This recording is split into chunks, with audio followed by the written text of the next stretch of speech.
Hello दोस्तों, तो आज हम देखेंगे टाइप्स ऑफ एनीमिया। एनीमिया को हमने पहले वाले स्लाइड में डिस्कस किया था। So anaemia is a condition characterised by low haemoglobin. ठीक है, लो हीमोग्लोबिन की कंडीशन को क्या बोलते हैं? Anaemia. So today we will discuss type of anaemia.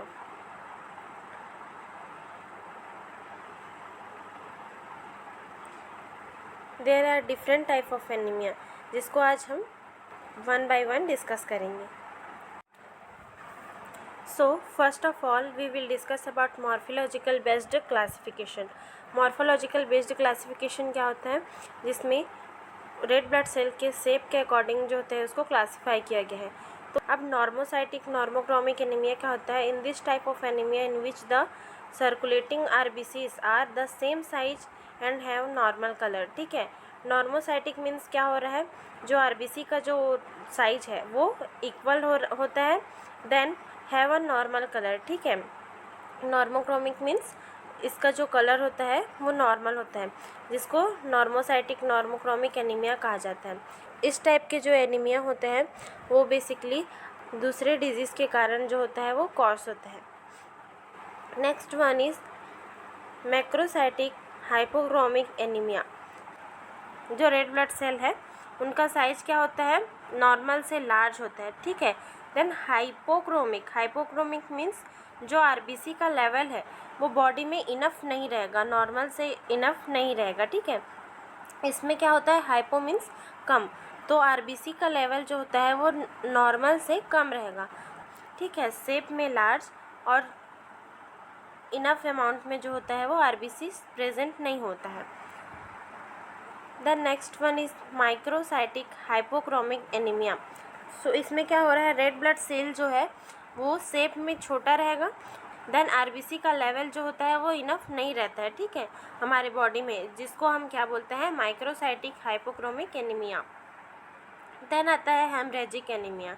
Haemorrhagic anaemia क्या होता है? Anaemia due to haemorrhage non as haemorrhagic anaemia. ठीक है, now it's classified to types, acute haemorrhagic anaemia and chronic haemorrhagic anaemia. अब इसमें acute में क्या होता है? Refer to sudden loss of large quantity of blood. ठीक है, in case of accident and surgery. हमने कॉजेज़ में भी पढ़ा है कि बहुत ज़्यादा अमाउंट में अगर ब्लड लॉस हो रहा है तो उस कंडीशन में एनीमिया कॉज करता है। तो एक्यूट हेमरेजिक एनीमिया यही है कि अगर किसी भी कारण से, जैसे कोई सर्जरी हो गया या एक्सीडेंट की वजह से बहुत ज़्यादा अमाउंट में अगर ब्लड जो है वो लॉस हुआ है, तो उस कंडीशन में जो एनीमिया कॉज करता है उसको हम लोग एक्यूट हेमरेजिक एनीमिया बोलेंगे। Then chronic hemorrhagic anemia, this anemia is result on other long term health condition that affect the body ability to make red blood cell।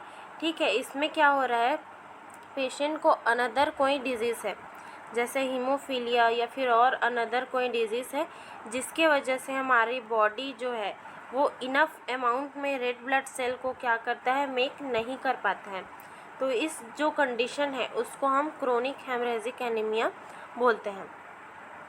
Then next है haemolytic anaemia. इसमें जो होता है वो red blood cell जो होता है वो बहुत ज़्यादा अमाउंट में जो होता है फास्टली जो होता है वो डिस्ट्रॉयड होता है। ठीक है, लेकिन हमारा बॉडी जो है वो प्रॉपर जितना अमाउंट में आरबीसी डिस्ट्रॉय हो रहा है उतना अमाउंट में जो है वो रेड ब्लड सेल को क्या करता है? मेक नहीं कर पाता है। तो इस कंडीशन में क्या होगा? आरबीसी का डिस्ट्रॉयड होता जाएगा, फास्टली जो है वो आरबीसी डिस्ट्रॉयड होता जाएगा और हमारे बॉडी जो है वो इनफ अमाउंट में रेड ब्लड सेल नहीं बना पाएगा। तो इस कंडीशन में आरबीसी का लेवल जो होता है वो बॉडी में क्या हो जाएगा? कम हो जाएगा। तो इस कारण से जो एनीमिया कॉज होगा उसको हम क्या बोलेंगे? Haemolytic anaemia. देन आता है अप्लास्टिक एनीमिया। इसमें क्या होता है? बॉडी जो होता है वो इनफ रेड ब्लड सेल को प्रोड्यूस ही नहीं कर पाता है। इस कंडीशन में क्या हो रहा है कि red blood cell proper amount में उसका डिस्ट्रॉयड तो हो रहा है, लेकिन रेड ब्लड सेल को इनफ अमाउंट में क्या कर नहीं पा रहा है? प्रोड्यूस नहीं कर पा रहा है। ये जो एनीमिया होता है वो लाइफ थ्रेटनिंग होता है। ठीक है, देन आता है न्यूट्रिशनल डेफिशिएंसी एनीमिया। अब न्यूट्रिशनल डेफिशिएंसी एनीमिया क्यों होता है? जब प्रॉपर अमाउंट में iron, protein, vitamin and mineral rich diet जो होता है वो हम नहीं लेते हैं, तो इस कंडीशन में न्यूट्रिशनल डेफिशिएंसी एनीमिया कॉज होता है। क्यों? क्योंकि हमारे बॉडी को जो है वो रेड ब्लड सेल प्रोड्यूस करने के लिए प्रॉपर अमाउंट में आयरन, प्रोटीन एंड विटामिन्स का जो होता है वो नीड होता है। अब बॉडी को प्रॉपर अमाउंट में आयरन, प्रोटीन, विटामिन्स नहीं मिल पा रहा है, तो उस कंडीशन में बॉडी जो है वो प्रॉपर अमाउंट में आरबीसीज को प्रोड्यूस नहीं कर पाते हैं। इस वजह से क्या होता है, न्यूट्रिशनल डेफिशिएंसी एनीमिया कॉज होता है। सो ये था हमारा आज का topic, types of anaemia. Thank you. Please like, subscribe and share to my channel.